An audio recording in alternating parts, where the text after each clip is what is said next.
نحمده ونصلي على رسوله الكريم اما بعد فاعوذ بالله من الشيطان الرجيم بسم الله الرحمن الرحیم۔ یہ مکمل نورانی قاعدہ ہے،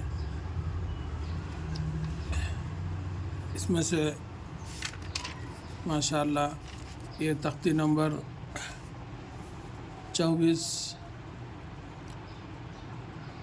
پڑھ کر اور آپ کو جو ہے قاعدے وغیرہ سمجھایا گیا ہے۔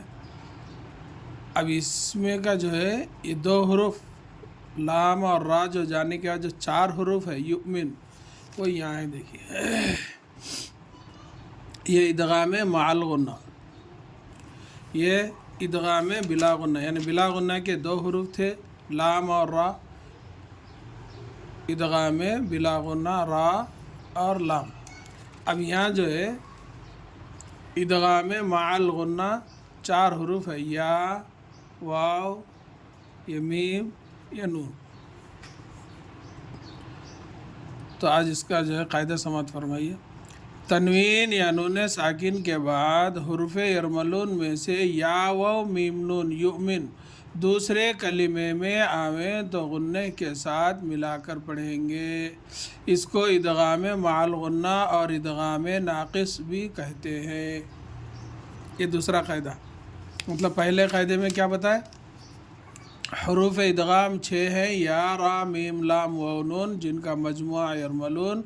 تنوین یا نون ساکن کے بعد حروف یرملون میں سے کوئی حرف آ جائے تو لام اور را کی صورت میں بغیر غنّے کے ملا کر پڑھیں گے۔ اس کو ادغام بلا غنہ اور ادغام تام بھی کہا جاتا ہے۔ اس کا حصہ دوسرا حصہ یہ ہے، تنوین یا نون ساکن کے بعد حروف یرملون میں سے 2 حروف ادھر گئے تو اب یہاں 4 حروف بچے، یا و میم نون یؤمن دوسرے کلمے میں آویں تو غنّے کے ساتھ ملا کر پڑھیں گے۔ اس کو ادغام مع الغنہ اور ادغام ناقص بھی کہتے ہیں۔ تو انشاءاللہ یہ جو ہے یہ قاعدہ یاد کریے، اگر یہ قاعدہ ہم لوگ یاد کریں۔ اب یہ جو ہے آخری قاعدے ہیں، مطلب 28 حروف پورے تنوین یا نون ساکن کے بعد جو ہے پورے حروف آ گئے۔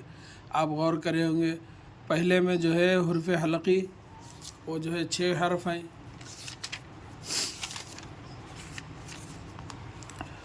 یہ حروف حلقی یعنی اظہار کا قاعدہ، یہ 6 حرف ہیں، اور یہ جو ہے اس میں جو ہے 15 حروف آ گئے اخفا کے، اور جو ہے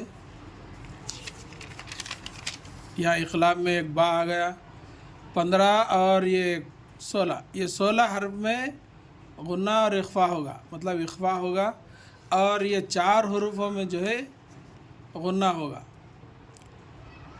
16 اور 4 20 حروف میں جو ہے اخفا اور غنہ ہوگا، اور جو ہے 8 باقیہ جو 8 حروف بچے اس میں جو ہے اظہار ہوگا۔ جیسے حروف یہ حلقی کے حروف جو ہے یہ اظہار ہے، اور یہ جو 2 حرف را اور لام یہ بھی اظہار ہے، یعنی 8 حروف اظہار کے، اور جو ہے 16 حرف جو ہے اخفا کے، اور 4 حرف جو ہے ادغام کے، یعنی 28 حروف پورے ہو گئے، یہاں تک کہ یہ 4 حروف جو ہے ادغام کے ہے۔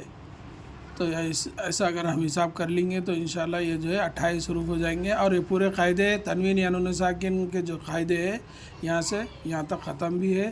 اب یہاں سے جو ہے یہ رسم الخط لکھنے کے اور پڑھنے کے طریقے ہیں۔ تو اب یہ قاعدہ اگر اچھا یاد کر لیں گے آپ تو انشاءاللہ پورے قاعدے آپ کو سمجھ میں بھی آتے، اور پورے قاعدے اپنے کو جو ہے یاد بھی ہو جاتے ہیں، اور قرآن پڑھنے میں ہمارے کو جو ہے کوئی دقت بھی پیش نہیں آئیں گی انشاءاللہ۔ اللہ تعالیٰ سے دعا ہے کہ اللہ تعالیٰ ہم سب کو ایک اور نیک بننے کی توفیق دے، آمین یا رب العالمین۔ السلام علیکم ورحمۃ اللہ وبرکاتہ۔